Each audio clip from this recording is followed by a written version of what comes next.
The sun has set on this mortal world, fools. Make peace with your end, for the hour of twilight falls.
Greetings everyone and welcome to a new Outriders video.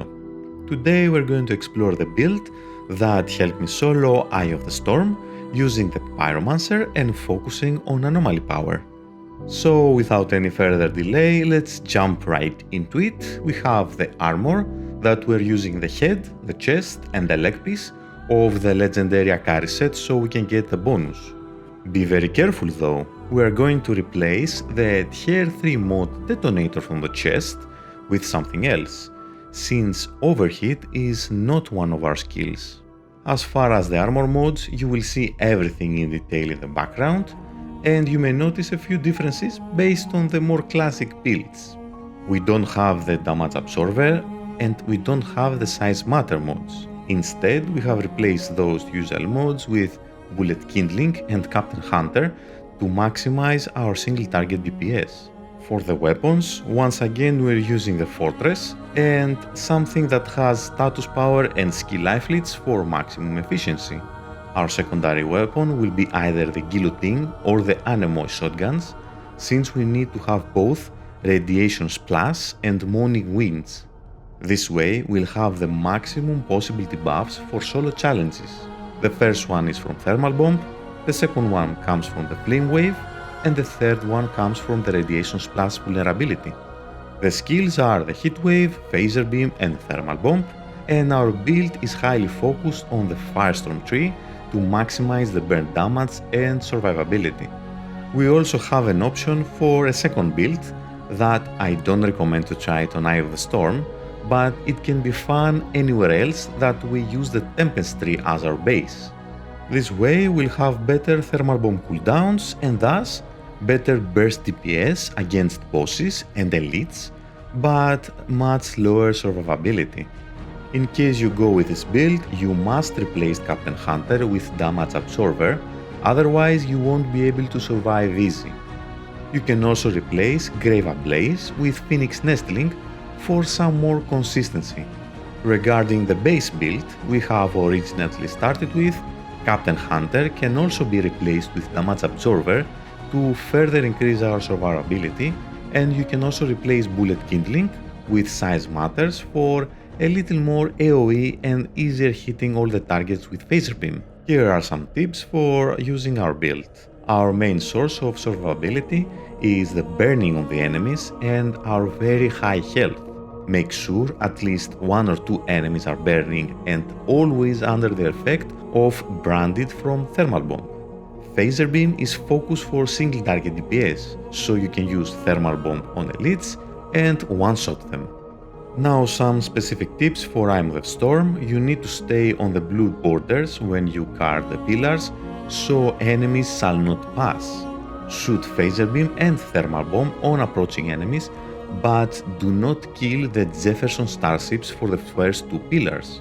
It's crucial to make sure one of them is always alive, so we can hide behind the pillar, avoid the rage damage from our attacks, and until the timer runs for 2 minutes for the first pillar and ideally 4 minutes and a few seconds for the second pillar, and then we can go past to the third pillar. For the elites that will spawn, first Brute Mother after the first spawns, use Phaser Beam and Thermal Bomb from long range, as well as your weapon mode to chip down her health, and once she is near, Thermal Bomb twice, Heat Wave twice, and one Phaser Beam will do the trick. You can use the same tactic for all the elites across the map.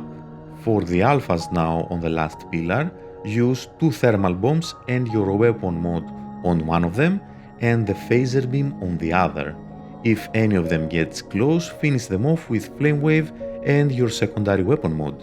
Once you reach Yagak, the rotation is simple. We open with 2 Thermal Bombs, follow up with 2 Heat Waves, 1 Phaser Beam, our main weapon mode and secondary weapon mode trigger. After that, 2 Thermal Bombs, 2 Heat Waves for a follow-up, and only once the Berserker jumps you, we use the Phaser Beam. This way, you won't get the knockback, and you will one-shot the Berserkers and also damage Yagak in the process. Based on speed and luck, you will need to do this 2 to 4 times.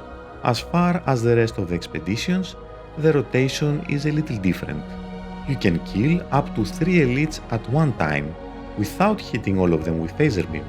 1 Thermal Bomb and 2 Heat Waves on each elite will burn them to death, as long as the Heat Wave also hits multiple other targets. Then, with the newly buffed Anomaly Power, you can one-shot most elites with 1 Phaser Beam. However, Brute Mothers, Behemoths, Crawlers and Bosses are the only exceptions that cannot be one-shotted, unless you can also debuff them with 2 Thermal Bombs first. All in all, this build has high benefits with high burning damage, high burst damage, exceptionally high single target DPS, because only our burns can tick from 100,000 to I think 300,000 when fully debuffed with Thermal Bomb and Vulnerability. This is of course unless you are willing to go without the damage absorber, so you can maximize your damage output against elites. However, when you get used to the build, you will be able to survive like this, thanks to the very high hit points and very good skill life leads. But this build was mostly developed to run a solo Eye of the Storm and to maximize the damage output so we can kill Yagak as fast as possible without losing so much DPS against other enemies, nor losing all of our survivability. But it has good potential for solo running other expeditions, as well as to run it with a group.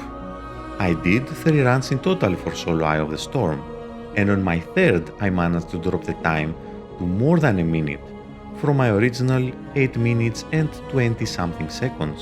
With that in mind, it may take some time to practice to run it smoothly, especially the final pillar and Yagak fight. So that was it for today's video. I really hope this will help you complete Eye of the Storm and other expeditions in solo. You will find the link with the full Eye of the Storm run in the description or the end of this video.